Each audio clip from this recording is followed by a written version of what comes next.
Hey guys, what's up? It's Big Reviews here. We're back with Shane. Shane was in the top 5 MCU films, and we're actually filming this right after that one, so we're not wearing the same clothes 2 days in a row.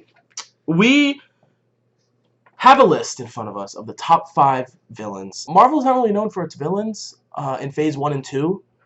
Phase 3, I say every movie had a good villain. I mean, Ghost from Ant-Man wasn't really a villain, but I mean, they were all really established villains. I think you could probably tell what our number 1's going to be, but we're still going to go with it anyways. I'm going to start this time. All right. Number 5 is going to be Ego from Guardians 2. Ooh, surprising. Yeah, not a lot of people like Ego, and I can see why. It's not on your list? I can see why not a lot of people like Ego.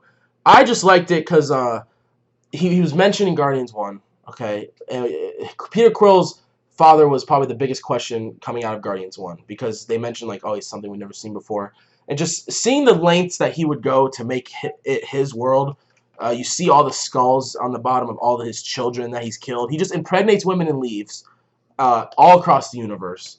And probably one of the biggest what the fuck moments in any Marvel movie is when he says, it killed me to put that tumor in her head. He just turns around and blasts. You have the dolly zoom. Now, if you don't know what a dolly zoom is... it's when the camera moves back, but the camera zooms in. So the background's zooming in, or zooming out, but you're zooming into the... it was first used in Jaws. That's probably the most iconic use of it. When they're on the boat. On the beach. I'll put a scene right here. Yeah. But then I'll put the Guardian scene. But that was just the biggest what the fuck moment. And just seeing Quill overcome that and having to kill his father just further proves my point that Quill did nothing wrong in Infinity War. Everyone's blaming Quill on the universe dying. People don't understand that emotion can overcome your actions. He lost his He lost his mother. He had to kill his father. Gamora died. All in it's just crazy, and that people still say he wouldn't snap, because I know a lot of people would snap in that moment. But back to Guardians 2, you had Yondu sacrificing himself and having probably one of the top 5 or top 10 lines in the whole MCU, and he said he may have been your father, but he wasn't your daddy. I cried hard, and it takes a lot for me to cry sometimes, usually not, but Guardians movies I always cry in. I know Guardians 2 I'm probably going to cry. I cried when Groot died in Guardians 1, and when you found out that Star-Lord was the name his mom gave him. But Guardians 2 overall was great. I loved Ego. I loved the whole idea of him, like, just killing, like, his children. He just doesn't care. Like, and he's just power hungry. Right. And doing whatever, but that's my number 5. All right, my number 5 had to come down to Hela. Okay. All right, on just sheer power. Like, she is literally a god, the goddess of death. Literally the goddess of death. And somehow Thor beats death in a fight, so that's good. But, like, it's just power, and, like, the way she just comes in so, like, smooth, like, transitions right from the portal opening in Norway, just right there. Boom. she comes in and, like, just takes it over. Like, she, like, catches the hammer off. She thinks she's already won. She thinks she's already won, and, like, just, like, the look on her face when she sees Thor, like, use his lightning right from his body, doesn't even need the hammer. That was just a great villain. Yeah. The fact that she came out of the portal, catches Mjolnir off rip, and breaks it. Yeah. It's kind of fucking crazy. And technically Thor didn't kill Hela. Well, I mean, I know. But Hela was a great villain, and she's pretty hot. I hope we see her again, because there's rumors that she's not dead. But either way, Cate Blanchett killed that role. Number 4, not a lot of people like for some reason, but I liked it. Number 4 is Zemo from Civil War. Not a lot of people liked him, but when I look for a good villain, I see what's his motive and why he wants to do this. Obviously, his motive ties right into Age of Ultron. With you find out by the end that his family was killed in the Ultron attack. Now, my whole thing with Civil War is I don't like people like Thunderbolt Ross bitch that they killed civilians, but if they didn't stop Ultron. In Age of Ultron's case, it's okay because he created Ultron. That's Tony's fault. But in other instances, like New York, like, it could have been the whole world, okay? Right. And the fact that they wanted to nuke New York, but they're not talking about that. They would have killed the people anyways with the nuke. Right. The Avengers saved that, but then they're still bitching at the Avengers. I just like how he doesn't go for the attack. He goes for the psychological breakdown of the Avengers with Bucky and Cap, and then how you keep alluding to December 16, 1991, and by the end he just finally figure out what just figure out that his parents died from the Winter Soldier, and that was probably one of the most powerful moments in the MCU. You get the best comic panel on live action ever with Tony and Cap against each other, and just that whole movie worked with Zemo, and you really feel bad for him at some points, like with the voicemail from his wife and kid, and I mean I related to the guy until he started killing people. So Right. But all right, my number 4 had to come in at Loki. I put Yeah. Loki number 4. He's kind of low, but he's only there because he's not really a true villain. He's more of a anti-hero type of deal because in the first Avengers he's a villain, yeah, but then throughout the movies as they go on, you just see the softer side of Loki, and especially Thor 3. Yeah, Thor 3 is helping him, and he's not really a real like villain. When you think of Loki, you just think of the guy that's bad sometimes. That's torn. Yeah, he's torn between two worlds: his brother or his true whatever. So would you, if you were basing it off of Avengers 1 only, would he be higher on the list? If I was basing him off of just Avengers 1. If we're doing this video right after Avengers 1 came out. No, like if you're basing all of Loki's actions as villain off of just like none of the movies. Be higher, yes. Okay, that's what, because even in Thor 1 he was torn, but this character's not on it, so I'm gonna say it now. I should have put Vulture on my list. I didn't think Vulture. I didn't really. It's not on my list. I didn't think of it. I really like Vulture. That's all I'll say. He spares Peter in the end. I really like that moment. But like he's like, if I knew who he was, I would have killed him. I should have put him on the list because I really like that. But my number 3 is Killmonger from Black Panther. Probably one of also mine. I'm just gonna say this right now. Okay, number 3 is yours. Yeah. So Killmonger was a very great villain. Black Panther was such an incredible film in the fact that it was something we've never seen before from Marvel, and it took us into like this culture, and they made their own language and stuff, and the suits and just the culture itself. I like how it's a old culture, so they still use like cloth as shields, but the shields are actually like this technology, high tech stuff. So it's mending like vibranium technology with old school tactics. Right. Chadwick Boseman is probably one of the best like casting choices. And director Taika Waititi, amazing director. Taika Waititi didn't direct Black Panther. Who did? Ryan Coogler. Taika Waititi directed Thor 3. I thought he did both. No, Ryan Coogler directed Black Panther. Cut that shit out. I'm not cutting it out. Yes. But he's returning for Black Panther 2. Killmonger, just seeing him left in was it Cleveland? When he was left, right? He was left in Cleveland, I think. No, he was left in Oakland. Oakland.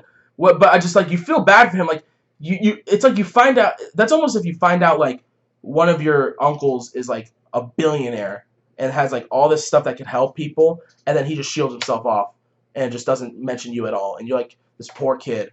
I really liked how that your uncle killed your father. Yeah, and so he goes up in the military and he gets Claw, who we met in Age of Ultron, so we didn't really need a backstory with him. And he goes and he I mean, as much as you hate him, he won the throne legit. He beat T'Chaka in hand-to-hand combat. T'Challa. I'm a fucking idiot. I'm cutting that out. Oh, okay. He beat T'Challa in a 1v1. He won it fair and square. He didn't cheat at all. No. And so that just makes T'Challa's arc better when he comes back and finally beats him with the suits. And he even respects T'Challa. And his final line at the end. Yes. When he said, is that what you're going to say? Yeah, I'd rather die with my brothers and sisters than something blah, blah, blah. About throwing off the ships like my ancestors or something like that. I don't remember the whole quote, but that hit me hard. Like, it probably hit some other people harder. You know, it just depends on how much you relate to him as a character and his past. But yeah, I mean, Killmonger, great villain. All right, we need a hit. All right, number 2. What's your? My number 2 is Loki. Okay. I just really like Loki in general. And I'm basing it mainly off of Avengers 1 because just with the Mind Stone alone, you had a semi-civil war, but with no fighting. In the whole room, they're all fighting, and you never see Cap threaten someone. Never, unless they're trying to hurt him. He tells Tony he's like instigating a fight. He tells Tony to put the suit on, go a few rounds, and they start fighting. That's probably one of the best scenes in the MCU. Right. Yeah. But Loki's doing this all. He's just sitting in the tube. He's just sitting there. He doesn't have to do anything. He's mind controlling people. He has stuff doing it for him. He's trying to prove himself to Thanos, which we didn't know at the time. Right. And I just really like his arc as like you said, how like he ends up being good in the end, and he just sacrifices himself for Thor. But just based on Avengers 1 motives, I really like how he he was evil, pure evil, but he had a motive for what he was doing. He was trying to prove to Thanos, and he was just on a mission, and he didn't want anything to stop him. Right. And he held up against the 6 Avengers for a bit. So he did. What's your number 2? My number 2 may come as a little bit of a surprise because it was not on your list, but Ultron. Yeah, okay. Ultron was one of a lot of people like favorites. Ultron. Ultron, he just has he's just had a sinister, like, from the beginning, right when he was created. Like, the voice. Yeah, the voice. James Spader, who plays Robert California in The Office, which I don't really like that character, but his voice. Sorry to cut you off. Yeah. You can talk if you want. But yeah, Ultron, he just had a motive that only a computer would think of. Like, robots are much better than humans. Only Avengers robots. Extinction. Yes. And just I liked his humor. Not a lot of people like I used to be the type of person that wanted dark at Marvel, but Marvel just works better when it blends humor with, and probably when those trailers that they released, all 3 trailers are probably the best trailers Marvel has ever made. Besides the Infinity, I made a video on top 5 MCU trailers, so I'll link that down below. But besides the Infinity War teaser trailer, I think the Ultron trailers are the best, and I love how he keeps saying "strings on me," and his first, like, when he comes out of the party, and it just, like, he's such a creepy villain. Yeah. It's just, I don't know, I liked him. I don't know why a lot of people didn't like Age of Ultron. I liked it. Age of Ultron was a great movie. I mean, does it hold up to Avengers 1, 3, and 4? No. It's the worst one out of those 4, but that doesn't make it bad.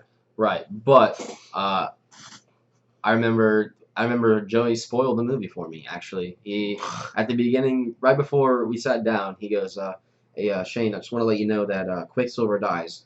Yeah. At this point, I don't know who the fuck Quicksilver is. I just know that whoever his name is Quicksilver is gonna die. I was a dick back then. Yeah. Number 1. All right, we're gonna get off that. Number 1. All right. All right. Do you really think Thanos? Thanos is the number 1 villain in the MCU. This man has done no wrong in the sense that would make him a shit villain. His motive is probably one of the most easy to grasp motives in the whole MCU. Right. You understand he warned people on his home planet, like, hey, we need to cut population or we're gonna die. Right. No one listened to him. What happened? His planet's screwed. So he sees this as he has a chance. He doesn't want to do it either. He really doesn't. But he knows that, and he even says that to Gamora. He talks about how no one has the power to act on it except him. So that's why he's doing it. He gets the stones, and as you can, like as we said in our other video, he spares everyone that he believes that he trusts people. Like with Tony, when Doctor Strange says, "I'll give you the stone if you spare his life," he doesn't kill Tony. He could have easily killed Tony in that moment. He could have killed everyone there because they were all injured. He didn't.